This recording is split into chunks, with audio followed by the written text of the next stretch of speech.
जरूरी सामान लेने जा रही थी और उसकी बड़ी बहन कनिका राठौर इसी शहर की डिस्ट्रिक्ट मजिस्ट्रेट यानी डीएम थी।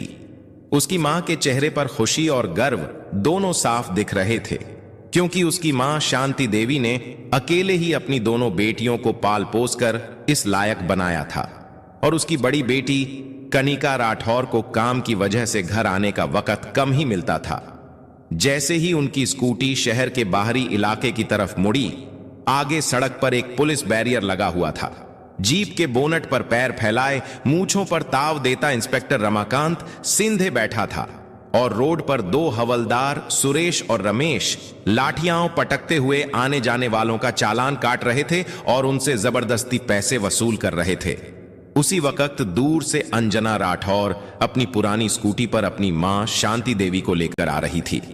जैसे ही उन्होंने बैरियर पार करने की कोशिश की, इंस्पेक्टर रमाकांत सिंधे ने हाथ उठाकर गरजते हुए जीप के बोनट से उतरा और कहा, ए लड़की, स्कूटी साइड में लगा, कहां भाग रही है? बहुत जल्दी है क्या? अंजना राठौर ने शांति से स्कूटी रोकी और उसके चेहरे पर कोई डर नहीं था। बोली, जी साहब, हम घर के लिए जरूरी सामान लेने जा रहे हैं। अगर कागज देखने हैं तो हमारे पास सारे कागज हैं। रमाकांत सिंधे ने उसकी ओर देखकर ठाका लगाया। ओहो, बड़ी बहादुर बन रही है। और तेरे पीछे ये बुढ़िया कौन है? कहां से आ रही है? एक हवलदार सुरेश हंसते हुए बोला, सर, जरूर कोई नाटक कर रही है। चेहरा देखो, बड़ी शरीफ बनने का ड्रामा कर रही है। दूसरे हवलदार रमेश ने और भी भद्दे अंदाज में कहा, सर, इस बुढ़िया और लड़की का तो शक्ल ही देख लो, चोरी चकारी की मास्टर लग रही है। बुढ़िया, यह शब्द अंजना राठौर के दिल में चुभ गए। उसकी आंखें लाल हो उठीं। उसने गहरी सांस लेकर जवाब दिया, जुबान संभालकर बात कीजिए, ये मेरी मां है। हमारे पास सारे कागज मौजूद हैं। आप सिर्फ अपना काम करिए। किसी के बारे में ऐसे शब्द बोलना ये पुलिस वालों के मुंह से शोभा नहीं देता। इतने में इंस्पेक्टर रमाकांत सिंधे गुस्से में आग बबूला हो गया और बोला, अबे चुप, तेरी जैसी लड़की हमें बोलना सिखाएगी? तू हमें कानून मत सिखा। हमें अच्छी तरह पता है कौन शरीफ है और कौन नहीं। निकाल कागज। अंजना राठौर ने स्कूटी की डिग्गी से लाइसेंस और कागज निकालकर इंस्पेक्टर रमाकांत सिंधे को दिए। रमाकांत सिंधे ने कागजों को बिना देखे हवा में उछाल दिया और गुर्राया, अबे मूर्ख लड़की, हमें उल्लू बना रही है। नकली कागज दिखाकर सोच रही है कि ऐसे ही निकल जाएगी। हमसे चालाकी कर रही है। अंजना राठौर को गुस्सा आ गया और बोली, सर, हमारे चालान ही काट लीजिए। इस तरह से हमारे साथ बदतमीजी मत करिए। उसी वक्त से हमारा समय और दिमाग दोनों खराब किए हुए हैं। इससे अच्छा तो हमारा चालान ही काट लीजिए। हम चालान ही भर देंगे। इतना सुनते ही इंस्पेक्टर रमाकांत सिंधे आगे बढ़ा और बिना किसी झिझक के एक जोरदार थप्पड़ अंजना राठौर के चेहरे पर जड़ दिया।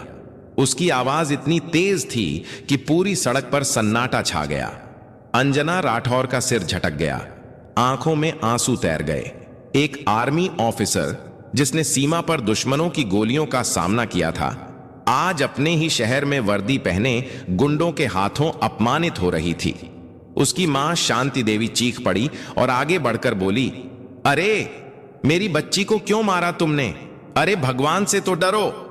रमाकांत सिंधे ने उन्हें धक्का देते हुए चिल्लाया, चुप बुढ़िया, ज्यादा बोलेगी तो तुझे भी ऐसे ही थप्पड़ मिल जाएगा। हवलदार सुरेश और रमेश दोनों शैतानी हंसी हंसते हुए बोले, हां हां, बड़ी तेज बन रही थी, देखो सारी तेज ही निकल गई। अब अंजना राठौर का खून खौल उठा। उसका हाथ थप्पड़ का जवाब देने के लिए उठा, पर फिर वहीं रुक गया। वह जानती थी कि अगर उसने इन गुंडों पर हाथ उठाया तो मामला और बिगड़ जाएगा। उसकी आंखें अंगारों की तरह जल रही थीं, पर होंठ बंद थे। इंस्पेक्टर रमाकांत सिंधे चिल्लाते हुए बोला, इन दोनों को गाड़ी के अंदर ठूंसो और ले चलो थाने। वहां हम बताएंगे कि पुलिस की पावर क्या होती है। गुंडों की तरह तीनों पुलिसकर्मी उन्हें धक्के देकर जीप में ठूंसने लगे। सड़क पर तमाशा देखने वालों की भीड़ जमा हो गई थी। कुछ लोग मोबाइल निकालकर वीडियो बना रहे थे, पर किसी की हिम्मत नहीं हुई कि आगे बढ़कर बोल सके। इसी भीड़ में एक नौजवान लड़का चुपचाप पूरी घटना रिकॉर्ड कर रहा था। उसे अंदाजा भी नहीं था कि उसका यह वीडियो आने वाले वक्त में पुलिस की गुंडागर्दी के खिलाफ तूफान खड़ा करने वाला है। जीप में अंजना राठौर अपनी मां को सीने से लगाए बैठी थी। शांति देवी रो रही थी और बेटी के चेहरे पर पड़े थप्पड़ के निशान देखकर सिसक रही थी। अंजना राठौर की आंखें आसमान की तरफ टिक गई। चेहरे पर खामोशी थी, लेकिन दिल में एक आग जल चुकी थी। वह जानती थी यह अपमान चुपचाप नहीं सहने वाली। थाने पहुंचते ही रमाकांत सिंधे मूंछों पर ताव देता हुआ गरजा, अबे हवालात में ठूंस दो इन दोनों को, सुबह तक सारी अकड़ निकाल देंगे, फिर देखेंगे इनकी औकात। हवलदार सुरेश और रमेश ने धक्के मारकर मां बेटी को एक बदबूदार कोठरी में बंद कर दिया। दरवाजा बंद होते ही कोठरी की दीवारों में उनकी सिसकियों की गूंज गूंजने लगी। लेकिन इन पुलिस वालों को इस बात का पता नहीं था कि बाहर एक ऐसा तूफान था जिसकी कानों में थोड़ी सी भी भनक लग गई तो उसके चपेट में थाने समेत इनकी पूरी जिंदगी को तबाह कर देने वाली थी। उसकी मां शांति देवी ने रोते हुए कहा, बिटिया, ये लोग हमें कहां बंद कर दिए, अब क्या होगा? अंजना राठौर ने अपनी मां को गले से लगा लिया। उसकी अपनी आंखों में भी आंसू थे, लेकिन आवाज में फौलाद जैसी मजबूती थी। मां, तुम चिंता मत करो, मैं हूं ना, बस थोड़ी देर की बात है, सब ठीक हो जाएगा। थाने में एक चाय वाला लड़का जो अक्सर डीएम ऑफिस भी चाय देने जाता था, उसने अंजना राठौर को पहचान लिया। वह कांप गया, अरे ये तो आर्मी वाली मैडम है, डीएम साहिबा की छोटी बहन। लेकिन इंस्पेक्टर के खौफ से वह कुछ बोल नहीं पाया और चुपचाप वहां से खिसक गया। थोड़ी देर बाद एक सब इंस्पेक्टर शराब के नशे में धुत होकर हवालात के पास आया। हाथ में बोतल लहराते हुए बोला, बे, कौन हो तुम दोनों? बड़ी वीआईपी बनी फिरती हो, बताती क्यों नहीं अपना असली नाम? अंजना राठौर ने उसकी तरफ नफरत से देखा, पर कुछ बोली नहीं। वह शराबी दरोगा भी कुछ और उल्टा सीधा बकता हुआ चला गया। धीरे धीरे रात गहराने लगी। हवालात के अंदर मच्छरों की भिनभिनाहट, सीलन की बदबू और घुटन बढ़ती जा रही थी। शांति देवी को अस्थमा की शिकायत थी। उस घुटन भरे माहौल में उनका दम घुटने लगा। वह जोर जोर से खांसने लगी। अंजना राठौर घबरा गई। उसने दरवाजा पीटना शुरू कर दिया। कोई है? दरवाजा खोलो, मेरी मां की तबीयत खराब हो रही है, प्लीज किसी डॉक्टर को बुलाए। उसने बार बार आवाज दी, लेकिन उसकी आवाज थाने के शोर में दब कर रह गई। बाहर से एक सिपाही की आवाज आई, अबे चुपचाप पड़ी रह, ड्रामा मत कर, सुबह से पहले कोई दरवाजा नहीं खुलेगा। पूरी रात अंजना राठौर अपनी मां का सिर गोद में रखे बैठी रही। वह अपनी मां की पीठ सहलाती रही, उन्हें हिम्मत देती रही। सुबह होते होते उसकी आंखें रोते और बेबसी से लाल हो चुकी थीं। अभी तक जिले के किसी भी बड़े अधिकारी को खबर नहीं थी कि एक आर्मी ऑफिसर और जिले की डीएम की मां एक अंधेरी कोठरी में कैद है। दूसरी तरफ जिला प्रशासन में हड़कंप मचना शुरू हो गया था। डीएम कनिका राठौर सुबह से अपनी मां और बहन को फोन कर रही थी, लेकिन दोनों का फोन बंद आ रहा था। उन्होंने अपने ड्राइवर को घर भेजा तो पता चला कि वे सुबह से ही बाहर निकली हैं और लौटी नहीं। कनिका राठौर का दिल किसी अनहोनी की आशंका से बैठने लगा। तभी सोशल मीडिया पर वह वीडियो किसी ने पोस्ट कर दिया। पुलिस की गुंडागर्दी, मां बेटी को सरेआम बीच रास्ते पर बदसलूकी की और जीप में डाला। वीडियो आग की तरह फैलने लगा। लोग पुलिस के खिलाफ गुस्से भरे कमेंट्स कर रहे थे। यही वीडियो व्हाट्सएप ग्रुप्स के जरिए घूमता हुआ डीएम कनिका राठौर के पीए के पास पहुंचा। उसने वीडियो देखा और उसके पैरों तले जमीन खिसक गई। उसने कांपते हाथों से डीएम मैडम के केबिन का दरवाजा खटखटाया। कनिका राठौर उस वक्त एक जरूरी मीटिंग में थी। उसने इशारे से पीए को रोकने को कहा, लेकिन पीए की आंखों में जो घबराहट थी उसे देखकर कनिका राठौर ने मीटिंग रोक दी और उसके पास वाले कमरे में गई और बोली, क्या बात है विकास, सब ठीक तो है? विकास ने लड़खड़ाती आवाज में कहा, मैडम एक वीडियो है। कनिका राठौर ने फोन हाथ में लिया और वीडियो प्ले किया। जैसे जैसे वीडियो आगे बढ़ा, कनिका राठौर के चेहरे का रंग बदलने लगा। उसकी शांत आंखों में पहले हैरानी, फिर गुस्सा और फिर एक भयानक तूफान उभर आया।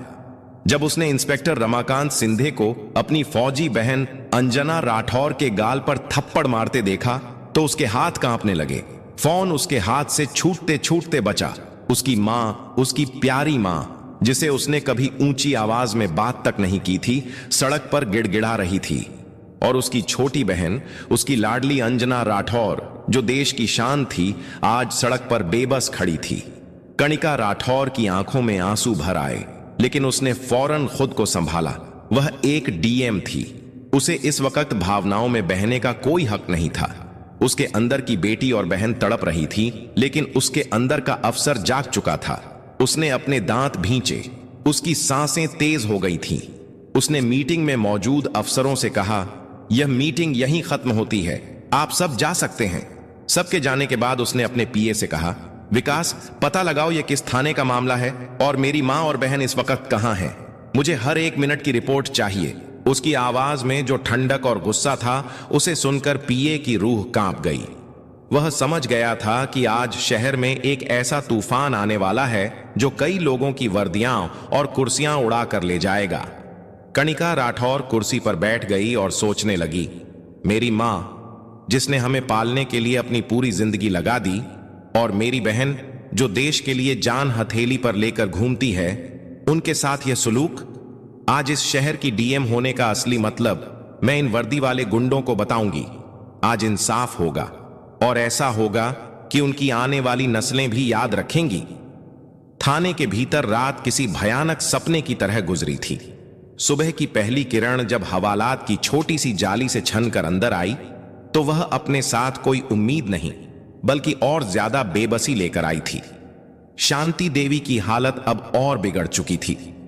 उनका सांस लेना मुश्किल हो रहा था और वह लगभग बेहोश थी। अंजना राठौर नीचे जमीन पर बैठी थी। उसकी गोद में उसकी मां बेहोश पड़ी थी। रात भर की मिन्नतों के बाद भी किसी ने एक गिलास पानी तक नहीं दिया था। एक सिपाही पास से गुजरा। अंजना राठौर ने फिर से हिम्मत जुटाई। भाई साहब, प्लीज एक बार डॉक्टर को बुला दीजिए, मेरी मां की जान खतरे में है। सिपाही ने नफरत भरी नजरों से उसे देखा, बोला, हम अपराधियों के लिए डॉक्टर नहीं बुलाते, मर जाए तो एक गिनती कम होगी। यह शब्द अंजना राठौर के दिल में किसी जहरीले खंजर की तरह उतर गए। उसे लगा जैसे किसी ने उसकी आत्मा पर चोट की हो। फिर भी वह चुप रही। उसकी आंखों में अब आंसू नहीं, बल्कि एक फौजी का ठंडा गुस्सा था जो ज्वालामुखी की तरह फटने का इंतजार कर रहा था। इसी बीच थाने के बाहर का माहौल बदलने लगा था। वह वायरल वीडियो अब सिर्फ शहर में नहीं, बल्कि पूरे राज्य में फैल चुका था। तमाम सोशल मीडिया प्लेटफॉर्म्स पर लोग लिख रहे थे, क्या यही है सिस्टम का असली चेहरा? अगर यह डीएम की फैमिली है तो आम आदमी का क्या होता होगा? मीडिया चैनलों को भी खबर लग चुकी थी। रिपोर्टर्स की गाड़ियां थाने के बाहर जमा होने लगी थीं। किसी को अंदर जाने की इजाजत नहीं थी, लेकिन कैमरे लगातार बाहर से हर हरकत को कैद कर रहे थे। थाने का इंस्पेक्टर रमाकांत सिंधे इस सब से बेखबर अपने ऑफिस में बैठा चाय की चुस्कियां ले रहा था। उसे लग रहा था कि उसने 2 आवारा औरतों को सबक सिखाकर बड़ा तीर मारा है। तभी उसका मोबाइल बजा। स्क्रीन पर नाम चमक रहा था, एएसपी साहब। उसने अकड़कर फोन उठाया। जय हिंद सर। दूसरी तरफ से एएसपी साहब की घबराई हुई और गुस्से से भरी आवाज आई, रमाकांत, तुम्हारे थाने में बीती रात कोई खास गिरफ्तारी हुई है क्या? इंस्पेक्टर ने सीना चौड़ा करके कहा, हां सर, 2 औरतें पकड़ी थीं, स्कूटी पर थीं, अकड़ दिखा रही थी। शक हुआ तो हवालात में डाल दिया। सुबह तक सारी गर्मी निकल जाएगी। एसपी की आवाज अब दहाड़ में बदल गई। बर्बाद कर दिया तुमने। वह 2 औरतें कोई और नहीं, इस जिले की डीएम कणिका राठौर की मां और उनकी आर्मी ऑफिसर बहन है। और वह वीडियो पूरे देश में घूम रहा है। मुख्यमंत्री तक बात पहुंच गई है। तुमने डीएम की फैमिली को हवालात में डाला और उनके साथ बदतमीजी की, थप्पड़ मारा। किस अधिकार से? बेवकूफ। इंस्पेक्टर रमाकांत सिंधे के हाथ से फोन लगभग छूट गया। उसके चेहरे का रंग उड़ गया, जैसे किसी ने उसका सारा खून निचोड़ लिया हो। उसने लड़खड़ाती आवाज में कहा, सर, हमको नहीं पता था, उन्होंने बताया नहीं। सर, हमसे गलती हो गई, माफ कर दीजिए सर। एसपी ने चीखते हुए कहा, तुम्हें अब जवाब मुख्यमंत्री और चीफ सेक्रेटरी को देना पड़ेगा। अभी इसी वक्त उन्हें बाहर निकालो, और अगर उन्हें कुछ हुआ तो मैं तुम्हें जिंदा जमीन में गाड़ दूंगा।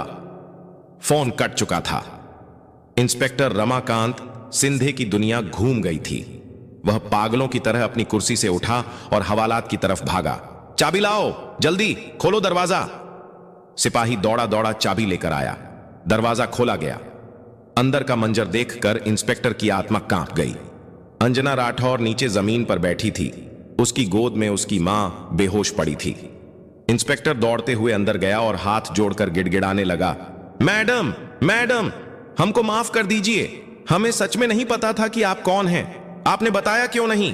अंजना राठौर ने कोई जवाब नहीं दिया। उसने बस अपनी मां की नब्ज टटोली। वह बहुत धीमी चल रही थी। उसने इंस्पेक्टर की तरफ ऐसी नजरों से देखा कि वह कांप गया। जल्दी एम्बुलेंस बुलाओ, उसकी आवाज में एक फौजी का हुक्म था। इंस्पेक्टर ने कांपते हाथों से मोबाइल निकालकर एम्बुलेंस को फोन किया। 5 मिनट के अंदर एम्बुलेंस थाने पहुंच गई। शांति देवी को स्ट्रेचर पर लिटाया गया। अंजना राठौर भी उनके साथ एम्बुलेंस में बैठ गई। जैसे ही वह लोग थाने से बाहर निकले, मीडिया ने उन्हें घेर लिया। कैमरों की फ्लैशर लाइट और सवालों की बौछार शुरू हो गई। मैडम, क्या यह सच है कि आपको पुलिस ने मारा और रात भर हवालात में रखा? क्या आप जानबूझकर अपनी पहचान छिपा रही थीं? क्या अपनी मां पर थीं? उसने बस इतना कहा, पहले इन्हें अस्पताल ले चलिए, बाकी बातें बाद में। अस्पताल पहुंचते पहुंचते शांति देवी की हालत और नाजुक हो गई। उन्हें सीधे आईसीयू में भर्ती किया गया। डॉक्टर ने बताया कि उन्हें घुटन और मानसिक आघात की वजह से सीवियर